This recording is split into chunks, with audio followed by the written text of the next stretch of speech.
আচ্ছা ওনারা থেকে ডর লাগে না নাকি ডর না লাগে? ডর নলাবে না কি ডাহাতের বন্ধু ডর নলাবে না ইনকাম হতো বাজি গুণাবার মানুষ মারি ফেলার জন্য তো আহাতি হত্যা সেরে আঙ্কেল আজ রাতে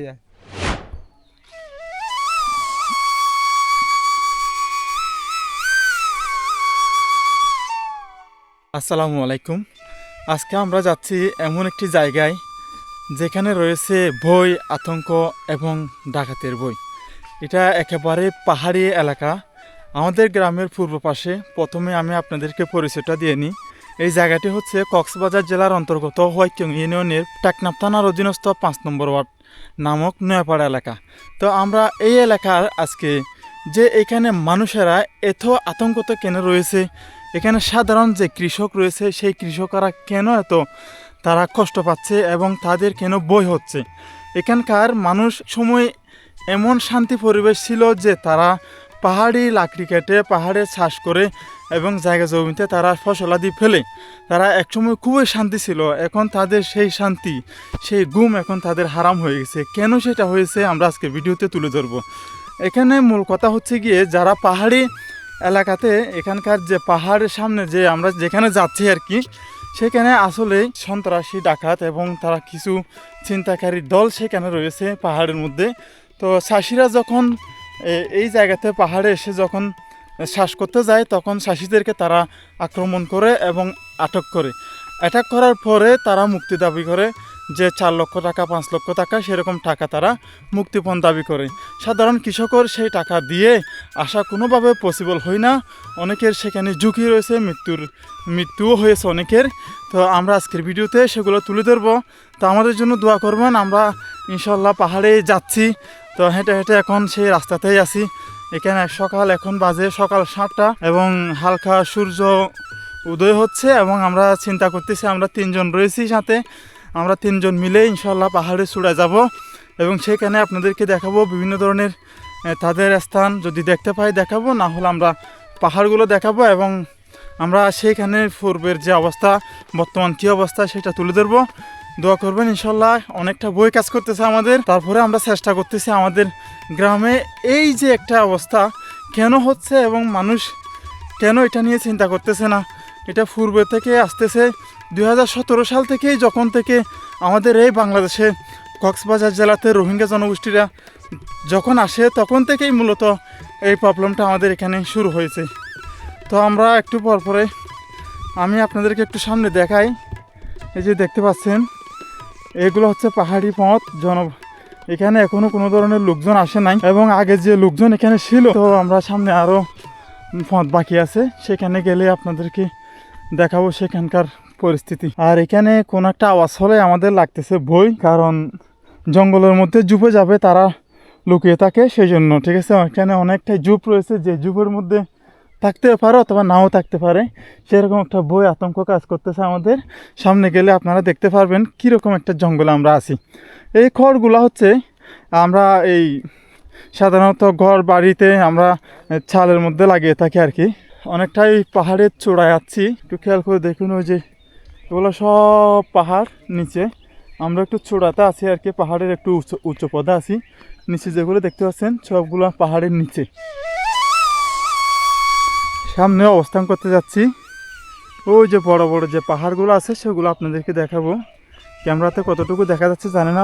ওইখানে একটু পাহাড় দেখা যাচ্ছে, ওদিকেই মূলত তারা ডাকাত দল্লার সন্ত্রাসীরা সেখানেই তারা বসবাস করে, তাদের আস্তানা। আমরা একটু সামনের দিকে গিয়ে আপনাদেরকে এগুলো দেখাবো। আমি এখানে প্রায় 12 বছর পূর্বে এই জায়গাটা ছিলাম। আজকে আমার আরও এখানে আসা হয়েছে। এই যে এই বড়ই গাছটি, এটা আমি ছোটোবেলা থেকে এই বড়ই গাছটি দেখে আসতেছি। এখন সেই বড়ই গাছের একটা কী অবস্থা হয়েছে দেখুন। এই আগে যে সাইজে ছিল এখন সেই সাইজটাই রয়ে গেছে এই বড়ই গাছটির। ওখানে একটা আম গাছ রয়েছে, ওই যে আম গাছটি, ওইটাও তখন থেকেই দেখে আসতেছি সেরকম, এখনও সেরকম রয়ে গেছে।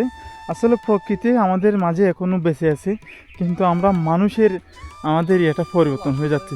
তো একটু খেয়াল করে দেখুন, ওই যে পাহাড়, ঠিক আছে, ওই পাহাড়ে যখন মানুষ লাকড়ি কাটতে যায়, যখন সাধারণ কৃষকরা, সাধারণ চাষি ভাইয়েরা যখন লাকড়ির জন্য ওই দূরে পাহাড়ে যায়, তখন সেখানে ডাকাতরা এক পর্যায়ে তারা মানুষদেরকে আটক করে সেখানে মুক্তিপণ দাবি করে। আসলে সেখানে আমরা কতটুকু যেতে পারি চেষ্টা করব। এখনও পর্যন্ত আমরা যে জায়গাটা আছি এই জায়গাতে কোনো ধরনের এখনও পর্যন্ত মানুষের কোনো আনাগোনা দেখা যাচ্ছে না। এখন আমাদের একটা বেশি ভয় কাজ করতেছে, আমরা চিন্তা করতেছি সেদিকে কি এখন যাব নাকি আর একটু পরে যাব, সেটা চিন্তা ভাবনা করতেছি। তো এখান থেকে একজন কৃষক ভাই থেকে শুনছি যে আমরা নাকি যারা এখানকার ডাকাত রয়েছে তারা নাকি পাহাড়ি এলাকায় যে যারা ডাকাত রয়েছে তারা নাকি সকাল দিকে সেখান তাদের আস্তানা থেকে নাকি তারা চলে যাওয়ার সময় যদি হঠাৎ সামনে পড়ে কেউ তাদেরকে নাকি তারা আটক করার সম্ভাবনা রয়েছে। সেজন্য আমরা আরেকটু পরে করে সেদিকে যাব, ইনশাল্লাহ চেষ্টা করব আপনাদেরকে পুরোপুরি ভিডিওটির মধ্যে দেখানোর চেষ্টা করব। তো আমরা একটু নিচের দিকে যাব, এখানে সামনে কৃষকের চাষাবাদী জমি রয়েছে, তারা যে চাষাবাদের জমিগুলো দেখব। তো এখন বাজে সকাল 8টা, এখানকার কয়েকজন কৃষক মাঠে দেখা যাচ্ছে। তো চিন্তা করতেছি সেই কৃষকের জমিগুলো আপনাদেরকে একটু দেখাবো, আশা করি আপনারা ভিডিওতে দেখতে পাচ্ছেন। এগুলো হচ্ছে কৃষকের জমি। এখানকার কৃষকের যারা এখানে পাহাড়িরা এখানকার যারা জীবিকা অর্জন করে যেমন কৃষক রয়েছে তাদের এই জমিগুলো হচ্ছে কৃষকের জমি। এখানে তারা মূলত চাষাবাদ করে আর কি। তো এই চাষাবাদ করার সময় তারা যখন এই সাইডে অথবা কোনো একটা ইয়েতে যখন এখানে কাজ করতে আসে, এই পাহাড়ের চূড়া থেকে নেমে তারা সেই যারা কৃষক ভাইরা রয়েছে তাদেরকে আটক করার চেষ্টা করে। ঠিক আছে, কিছুদিন আগে সেরকম অনেক ঘটনা ঘটেছে, আমি সামনে দেখে আপনাদেরকে সেই ঘটনাটা উল্লেখ করতে পারি কিনা।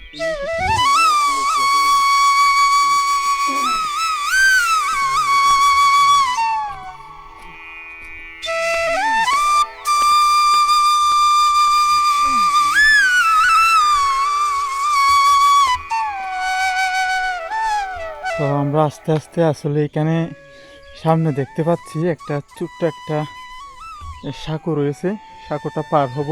আর এখন মানুষের এখানে কি পরিস্থিতি এবং কেমন নিরাপত্তা আর কেমন বর্তমানে কি অবস্থা একটু জানাবেন। আগের মতো তেমন একটা স্বাভাবিক না এখানকার পরিস্থিতি। আগে অনেকটা নিরাপদ ছিল। এই এলাকার মানুষেরা পাহাড় থেকে লাকড়ি ক্ষেত খামার করতে পারতো নিরাপদে। এখন তেমন একটা আগের মতো সচল নেই অবস্থা। এই চ্যালেঞ্জিংয়ের একমাত্র কারণ হচ্ছে যে এই এলাকার মানুষের যে 2017 সালে যে রোহিঙ্গা শরণার্থী আমাদের অঞ্চলে অবস্থান করেছে, তখন থেকে এই জনপদের মানুষ তেমন একটা সুবিধা আগে যেমন সুবিধা ছিল সেগুলো থেকে বঞ্চিত হয়েছে। এখানকার মানুষের যে স্বাভাবিক অবস্থা তেমন একটা সচল নেই। এই সচল না থাকার কারণ হচ্ছে যে রোহিঙ্গা জনগোষ্ঠী যারা রয়েছে ওনারা পাহাড়ের মধ্যে অবস্থান করে দলগোত্রভাবে অবস্থান করে এই এলাকার মানুষ থেকে টাকা পয়সা হাতিয়ে নেয়।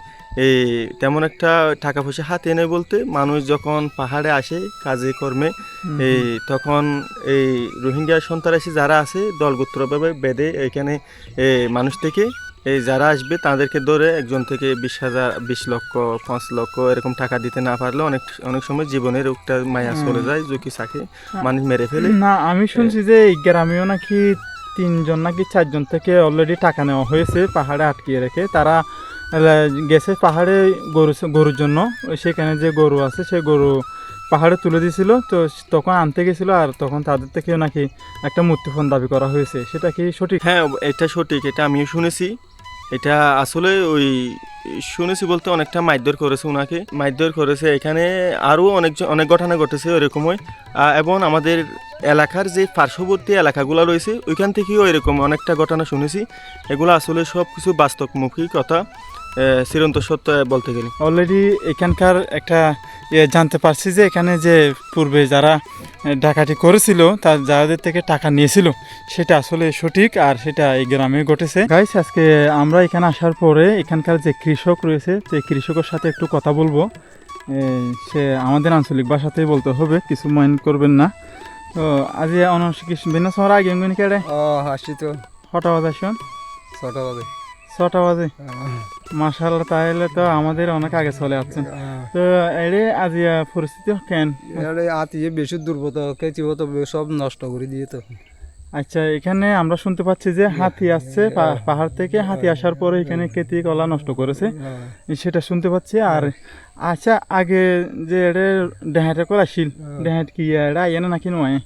এই সময় আর বাজে দিন আইয়ে বাজে দিন নুয়াইয়ে নিলারি ফতিং কে আইয়ে না। আচ্ছা, ওনারা থেকে কি ডর লাগে না নাকি ডর না লাগে? ডর নলাবে না, কি ডাহাতের বন্ধু ডর নলাবে না ইনকাম হতো বাজি গুণাবার মানুষ মারি ফেলার দিন আচ্ছা আচ্ছা আচ্ছা, ডাকাত দেখলে বই লাগে আর কি। বইল তো আর একটা হতল যে এড়ে এখনো আরা দেখি যে মানুষ উড়ে উড়ে পাহাড়ের কেউ যাগো মানুষ এটা কি তারা বই নগরে তারা তো রিস্ক নাই। রিস না কি আর ডাহাতের রিস আছে তো তারা হতো এটা আতভাষা যাদের দূর না যাদের বেশি পাবো দূর না যাদের। আচ্ছা আচ্ছা গাইস, আমরা শুনতে পাচ্ছি যে মানুষ বেশি একটা উপরে যায় না, যে তারা যেখানে তাদের আস্তানা রয়েছে সেখানে যাচ্ছে না, মানে এখানে কাছাকাছি যাচ্ছে আর কি। ঠিক আছে, আমরা এই কৃষক থেকে জানতে পারছি যে এখনও পাহাড়ি ডাকাতরা রয়েছে, কিন্তু কম রয়েছে আর কি। মোটামুটি তারা এই একটা রিস্কে আছে, এক কথায় ধরতে গেলে রিস্কে আছে। যে ঠিক আছে, আসসালামু আলাইকুম।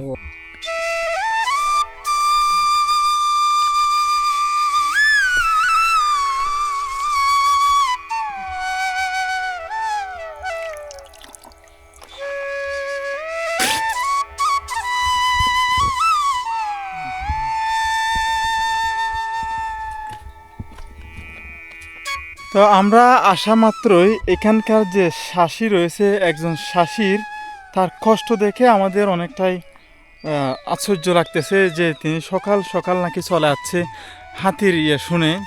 তিনি শুনছে যে রাত্রেবেলা নাকি এখানে হাতি আছে, তার ফসলের ক্ষেত একেবারেই নষ্ট করে দিয়েছে সেই হাতি। আমরা দেখতেই পাচ্ছি হাতির অলরেডি এগুলো হচ্ছে হাতির খোঁজ। হাতির খোঁজ বলতে হাতির পায়ের ছাপ এখানে দেখতে পাচ্ছি, যে এগুলো রয়েছে দেখুন ছিঁড়ে ফেলছে সব। এখানে যে শশা ক্ষেত এবং বাঙ্কি ক্ষেত সবগুলো একেবারে নিমিষে নষ্ট করে দিয়েছে সেই হাতি, বন্য হাতিরা।